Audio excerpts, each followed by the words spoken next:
Cerita berlanjut. Fu Xijin bertanya, "Si Weiku, apa yang terjadi?" Di situ Nangongzi masih bilang, "Sangat panas." Si Weiku menjawab, "Guru, ada bubuk rak kupu-kupu cinta di pembakar dupa. Setelah bubuk rak ini dihirup, ia akan." Fu Xijin meneruskan, "Badan panas, kehampaan batin, kerinduan pada lawan jenis ia." Si Weiku menanggapi, Tuan, bagaimana kamu tahu?" Fu Xijin bilang, "Tidak ada jalan di dunia ini. Jika Anda menggunakannya terlalu banyak, itu akan terjadi." Terlihat, wajah mereka berdua berdekatan, jadinya mereka tersipu. Di situ Nangongzi mengatakan, "Haus." Si Weiku berkata, "Ups, bubuk sisik dan luka lama ular piton bermata majemuk ditumpangkan, dan efek kegilaannya menjadi 2 kali lipat." Fu Xijin bilang, ini. Lalu haruskah aku membantu, dan membantu? Tidak peduli. Terlihat ada sebuah kain lebar di sana. Dan Nangongzi sudah dipindahkan ke kasur. Si Weiku berkata, "Apakah ini sesuatu yang bisa saya tonton, tanpa mengeluarkan uang?" Fu Xijin berkata, "Ketika saya pergi ke pedesaan, saya melakukan seperti yang dilakukan orang Romawi, sebagai seorang kultivator, merupakan kode etik saya untuk membantu mereka yang membutuhkan, dan bersedia membantu orang lain." Fu Xijin mengusap kepalanya bilang, "Selesai." Terlihat, seluruh badan Nangongzi dari mulut sampai kaki sudah dibalut kain oleh Fu Xijin. Si Weiku berkata, "Lukanya dibalut." Fu Xijin bilang, "Racun dari bubuk rak juga telah dihilangkan. Kebanyakan orang tidak dapat melakukan ini, berbeda dengan saya." Si Weiku, "Ini sangat penting, harap diingat di ensiklopedia kecilmu." Terlihat, kondisi Nangongzi sudah membaik. Fu Xijin bilang, "Hei, aku sangat pintar dan hebat, tapi sebagai senjata ajaibku, kamu bahkan tidak bisa menahan racun bubuk rak. Sungguh memalukan, itu saja, aku akan tidur di sini malam ini, dan melindungimu." Waktu berlalu begitu cepat. Esok harinya, Fu Xijin masih tertidur, sambil memeluk Nangongzi. Fu Xijin berkata, senjata ajaibku. Hebat, kalian semua kembali." Nangongzi perlahan membuka matanya. "Hah? Suara apa?" Dia merasa kesal, melihat di depannya ada Fu Xijin yang tidur sambil ngiler. Fu Xijin bertanya, "Apakah kamu sudah bangun?" Nangongzi sambil marah dan nangis bilang, Kenapa kamu ada di sini, dan kenapa bajuku hilang?" Fu Xijin menjawab, "Apakah kamu lupa, bahwa kamu diracuni tadi malam? Kamu begitu bersemangat, sehingga aku benar-benar tidak bisa melarikan diri." Nangongzi bilang, "Apa?" Fu Xijin mengatakan, "Ini adalah pertama kalinya saya melakukan ini." Wajah Nangongzi jadi berkeringat memerah karena marah. Kamu. Tidak. Lalu Fu Xijin tersenyum. Aku berbohong padamu. Lukamu terbelah tadi malam, dan aku membalutnya untukmu." Lalu Nangongzi matanya terlihat memerah karena marah. Dan kemudian dia menampar Fu Xijin sampai menembus pintu kamarnya. Dan menabrak dinding. Fu Xijin berkata, "Itu hanya lelucon, jadi tidak perlu terlalu kejam." Dan memang benar dia diracun. Si Weiku berkata, "Guru, nilai kesukaannya turun menjadi 8. Lain kali Anda harus jujur tentang strategi Anda." Ding. Terlihat di jendela status. Kesukaan, 8/100. Jadwal waktu, 4 hari. Fu Xijin bertanya, "Nilai kesukaan?" Si Weiku menjawab, "Benar sekali, selama kesukaan Nangongzi mencapai 100, bukankah strategi kita akan berhasil?" Fu Xijin menanggapi, "Itu masuk akal." Si Weiku berkata, "Saya telah membagi tugas KPI harian, untuk memastikan bahwa pemiliknya dapat memulihkan semua harta karunnya secepat mungkin." Fu Xijin bertanya, "Mengapa Anda tiba-tiba memulai mode hewan sosial?" Si Weiku bilang, "Wow, seseorang sedang mengintip." Mereka berdua melihat ke arah orang yang mengintip. Dan terlihat, seorang anak muda di sana. Kemudian anak muda itu lari. Fu Xijin berkata, "Pada usia ini dan mengenakan pakaian seperti ini, dia pasti seorang murid yang baru saja memasuki sekte tersebut." Mengejar. Setelah beberapa saat, berpindah ke tempat Nangongzi berada. Dia masih kesal bilang, "Bajingan Fu Xijin, jika dia muncul lagi, aku akan menghancurkannya. Lalu kemudian, muncul burung bangau kertas, yang terbang ke arahnya. Nang Mongzi berkata, ada burung bangau kertas yang dikirimkan sebagai penyampai pesan suara milik sekte. Kertas bangau itu menyampaikan, seorang biksu menggugat murid dari sekte 100 binatang, karena menculik biksu lain di alam rahasia Sangse. Sekte 100 binatang tidak jauh dari lembah pasir hisap. Nang Mongzi bergumam, itu harus diselidiki. Murid dari sekte 100 binatang terlalu tidak bermoral di dunia rahasia. Pasti ada sesuatu yang salah di balik sekte 100 binatang. Berpindah di halaman luar lembah pasir hisap. Nang Mongzi berpamitan bilang, guru telah memerintahkan saya untuk meninggalkan lembah. Wei Daozi menanggapi, oke, silahkan saja, dan jangan terburu-buru untuk kembali, saya akan menjaga si Jin. Suara mendesing, Nang Mongzi terbang pergi dengan menaiki pedangnya. Wei Daozi bergumam, kalian berdua bajingan, memukuli anakku dengan tidak manusiawi tadi malam, dan hari ini kalian berpura-pura tidak terjadi apa-apa. Aku pasti menginginkanmu bayar kembali 100 kali lipat. Terlihat, Wei Buzi yang berbaring terluka di sana sudah diperban. Berpindah di tempat lain, anak muda itu berjalan menuju sebuah rumah kecil, sambil menengok ke belakang, takut diikuti orang. Fu Shijin dan Si Weiku mengikutinya, dan mengintip di balik pohon. Fu Shijin berkata, dalam ingatan orang aslinya, tempat ini tidak dapat diakses. Apa yang dilakukan anak ini di sini, daripada berlatih seni bela diri di siang hari bolong? Si Weiku berkata, licik, pasti ada yang salah. Fu Shijin berkata, pergi memeriksanya. Lalu terlihat, kaki adik perempuan juniornya, dia terlihat sedang berlari. Lalu kepala mereka berdua bertabrakan. Fu Shijin terjatuh ketimpa adik perempuannya. Fu Shijin bilang, adik perempuan menjawab, kakak senior, lalu memeluk Fu Shijin. Saya tidak menyangka, akan bertemu kakak laki-laki saya di sini. Sepertinya ini adalah takdir yang diberikan Tuhan kepada kami. Fu Shijin bilang, wow, mengapa kamu di sini? Adik perempuan menjawab, saya datang ke sini bersama Xiao Liu, dan setiap kali setelah memberikan obat untuk menenangkan serangga, dia selalu lari ke sini. Saya khawatir dia tidak akan meminum obat dengan patuh, jadi saya pikir saya akan datang ke sini dan melihat-lihat hari ini. Berpindah di dalam rumah kecil, Xiao Liu berkata, saudara Aguang, cepat makan. Ini obat penghilang rasa sakit tambahan yang saya dapat. Aguang menanggapi, terima kasih Xiao Liu, jika bukan karena kamu. Kemudian Fu Shijin dan adik perempuannya datang. Adik perempuan junior berkata, kakak senior Aguang, jadi, Anda di sini. Aguang bilang, adik perempuan kecil. Fu Shijin bergumam, dengan ekspresi seperti itu, apa yang ditakuti Aguang? Adik perempuan berkata, kakak senior, kamu tidak bisa melakukannya di sini. Kembalilah bersamaku secepatnya. Guru dan aku sudah lama mencarimu. Aguang memohon, tidak, aku tidak ingin kembali. Tolong biarkan aku pergi, adik perempuan junior. Xiao Liu bilang, kakak senior, tolong lepaskan kakakmu. Jika kamu menyerahkannya kepada Tuan, dia akan mati. Adik perempuan junior bertanya, Xiao Liu, apa yang kamu bicarakan? Saya hanya ingin kakak laki-laki saya kembali, dan mengurus urusan sehari-hari sekte tersebut. Aguang dan Xiao Liu bilang, adik perempuan junior berkata, tanpa saudara Aguang yang berbagi pekerjaan, saya hampir kehabisan tenaga. Fu Shijin bertanya, apa yang kamu maksud dengan apa yang baru saja Anda katakan, dan apa yang Anda ketahui?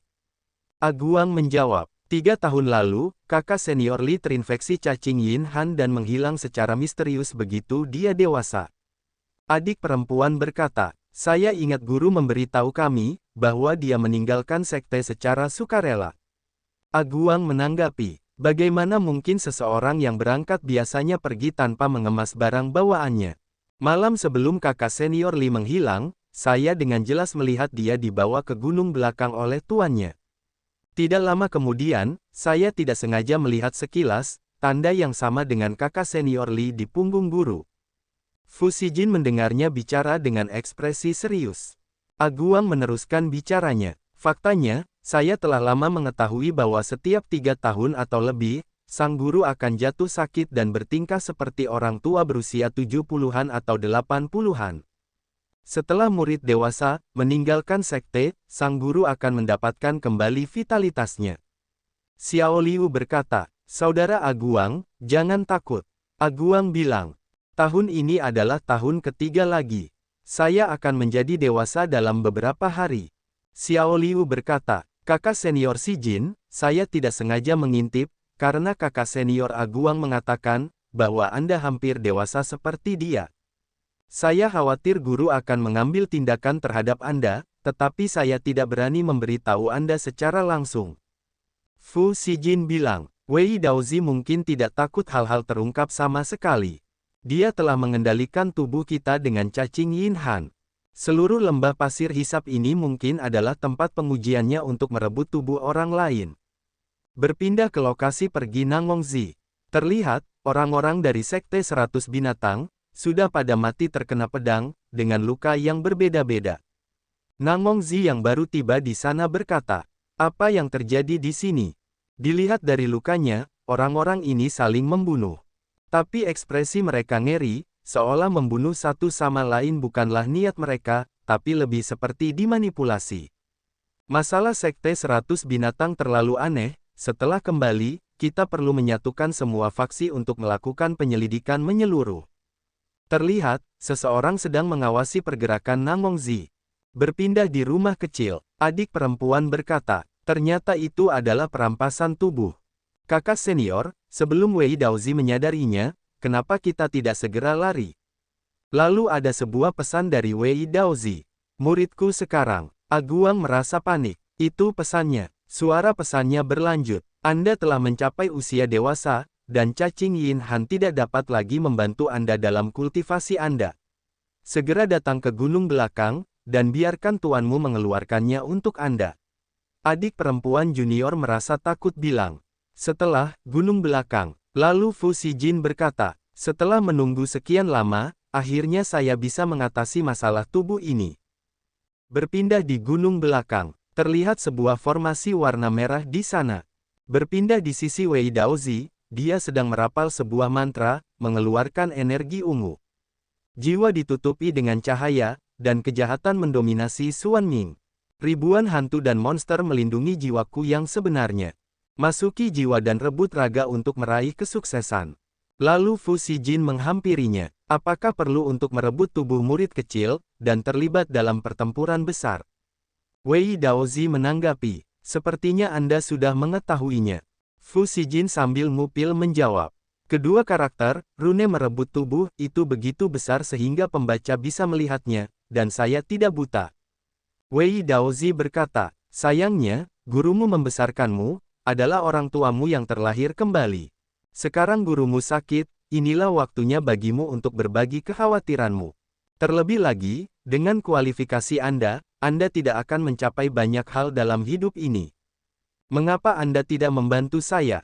Saat saya naik menuju keabadian, Anda dapat mewujudkan impian saya bersama." Fu Xijin melempar upilnya sambil bilang, Ya, semuanya ada di dalam mimpi. Saya juga ingin Nangongzi memberi saya tepukan di punggung." Wei Daozi berkata, "Berpura-pura bodoh. Apakah menurut Anda asosiasi sekte turunan Nangongzi peduli terhadap Anda? Inti dari dunia budidaya abadi ini adalah, yang lemah dimakan yang kuat, dan yang kuat dihormati. Selama mereka tidak mengganggu kepentingan masing-masing, sekte besar itu tidak peduli dengan hidup dan mati orang lain. Patuh dan jadilah tubuhku selanjutnya." Hahaha, terlihat, cahaya ungu yang bersinar terang. Berpindah di luar sekte lembah pasir hisap. Beberapa waktu yang lalu, Nangongzi sudah sampai di sana, dan melihat formasi besar itu. Mengapa sekte ini mengaktifkan pertahanan? Lalu adik perempuan junior menghampirinya bilang, Penatua Nangong, tolong bantu saya menyelamatkan kakak laki-laki saya. Dia akan dibawa pergi oleh majikan." Nangongzi menanggapi, "Apa?" Kemudian terlihat, petir-petir menyambar di lokasi itu. Nangongzi dan adik perempuan junior menyaksikan itu. Berpindah di tempat Wei Daozi berada. Dia berkata, "Setelah formasi diaktifkan, Anda tidak akan dapat melarikan diri, kecuali Anda berhasil merebut tubuh tersebut atau saya mati. Terlihat dia melayang di udara dengan aura ungu mengitarinya. Lalu dia akan menyerang ke arah Fu Xijin. Hancurkan semangatmu, dan tubuhmu akan menjadi milikku. Fu Xijin dengan santai menanggapi. Benarkah? Lagi pula, aku tidak ada urusan, jadi aku akan bermain denganmu. Lalu dia menjentikkan jarinya, dan di belakang Fu Xijin terlihat ada dunia kecil, lalu dia mengeluarkan aura biru yang begitu besar, aura biru itu berputar-putar, bergerak ke arah Wei Daozi. Wei Daozi terlihat panik. Di mana ini? Fu Xijin menjawab. Tentu saja itu adalah Yuan Shen Space saya. Wei Daozi wajahnya mengkerut takut. Apa? Terlihat, Fu Xijin yang duduk di kursinya, yang berada di atas tangga, dengan santai dia bilang. Guru, jika Anda punya trik, gunakan saja. Wei Daozi melihat ke atas bergumam. Ruang Yuan Shen orang biasa adalah kehampaan putih, dan bahkan biksu di tahap jiwa baru lahir paling banyak berwarna emas pucat. Saya belum pernah melihat ruang seperti itu. Apakah saya melakukan kesalahan, atau apakah anak ini berpetualang di dunia rahasia? Tidak mungkin. Ruang ini hanya sedikit istimewa. Saya telah hidup selama ratusan tahun, dan mengambil alih banyak nyawa. Tidak ada alasan mengapa saya harus tersandung di depan seorang anak kecil. Lalu dia mengeluarkan energi ungu di tangannya. Wei Daozi berkata sambil mengeluarkan energi ungu melingkar di atasnya. Kamu tumbuh besar tepat di depanku, dan aku bahkan tidak tahu berapa beratmu. Pergi ke neraka. Lalu dia melempar energi ungunya ke arah Fu Xijin. Fu Xijin hanya diam melihat energi ungu itu datang kepadanya. Dia menguap dengan santai, dan energi ungu itu tidak mampu menembus perisai energi biru milik Fu Xijin. Wei Daozi jadi terkejut. Seranganku telah berhenti. Fu Xijin tersenyum melihatnya tak berdaya. Wei Daozi dalam hatinya bilang, tidak, jiwa Fu Xijin tidak bisa memiliki kekuatan seperti itu. Siapa dia? Terlihat, Wei Daozi mengeluarkan jurus pamungkasnya, berbentuk seperti tengkorak besar. Dia berkata, tidak peduli kamu manusia atau hantu, aku akan mengambil tubuhmu hari ini. Terlihat tengkorak raksasa itu akan mencengkeram Fu Xijin. Wei Daozi berkata, berikan saja padaku dan mati. Lalu Fu Xijin melambaikan tangannya bilang, itu omong kosong. Lambaian tangan Fu Xijin itu, memunculkan energi kuning, dan menghancurkan tengkorak raksasa itu. Lalu, energi kuning itu terus maju dan akan mengenai Wei Daozi. Dan akhirnya menghantamnya dengan telak. Ini bukanlah kekuatan yang ada di dunia keabadian. Apa-apaan kamu? Fu Xijin menanggapi, aku adalah ayah surgawimu. Setelah Wei Daozi dikalahkan, langit di sana, kembali cerah lagi. Fu Xijin berkata, selesai, badan ini akhirnya bisa digunakan secara normal. Si Weiku bilang, bahkan jika sang master memiliki 12 rantai yang ditambahkan oleh pemimpin dewa, itu tidak akan mempengaruhi kinerjanya. Lalu adik perempuan junior dan Nangong Zi sampai di sana. Penatua Nangong, mereka ada di sana. Terlihat, Wei Daozi yang telah mati. Adik perempuan junior berkata, kakak senior, kamu tidak apa-apa. Lalu Nangong Zi menghadang adik perempuan junior sambil bilang, hati-hati, dia mungkin berpura-pura menjadi Fu Xijin setelah mengambil mayatnya. Adik perempuan junior menanggapi, masuk akal, kakak laki-laki hanyalah pecundang, dan pasti sudah diambil alih oleh Wei Daozi. Fu Xijin berkata, jangan khawatir, Wei Daozi secara tidak sengaja mendapat serangan dari formasi tersebut dan sudah mati. Nangong Zi bilang, bagaimana Anda bisa membuat kesalahan bodoh, setelah merampas tubuh itu berkali-kali? Jika Anda ingin membuktikan bahwa Anda adalah Fu Xijin, kecuali Anda bisa menjawab pertanyaan saya dengan benar. Fu Xijin berkata, tanyakan saja, namun bisakah posisi pedang ini digerakkan sedikit? Lalu Nangong Zi memberi pertanyaan. Apakah murid sekte 100 binatang yang menyerangku memakai kulit harimau atau kulit macan tutul? Fu Xijin menjawab, bagaimana saya masih bisa mengingat pakaian yang dikenakan karakter pendukung tersebut? Lalu Nangong Zi mengayunkan pedangnya di dekat area berbahaya bagi seorang pria. Tampaknya kamu bukanlah dirimu yang sebenarnya. Kamu harus mati, Wei Daozi.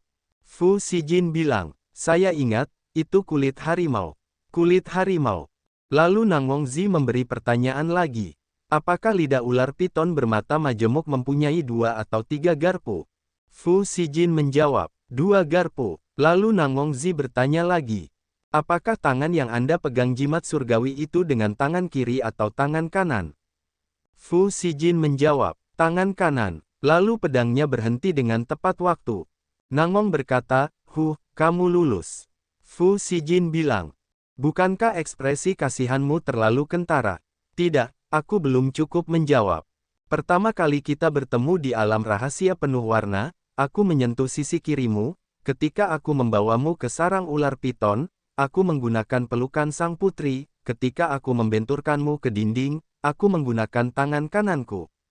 Wajah Nangong Zi jadi memerah mendengar itu. Lalu mencekik Fu Xijin di depan adik perempuan juniornya.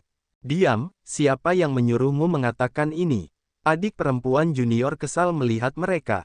Ternyata banyak hal yang terjadi antara kakak laki-laki dan penatua Nangong.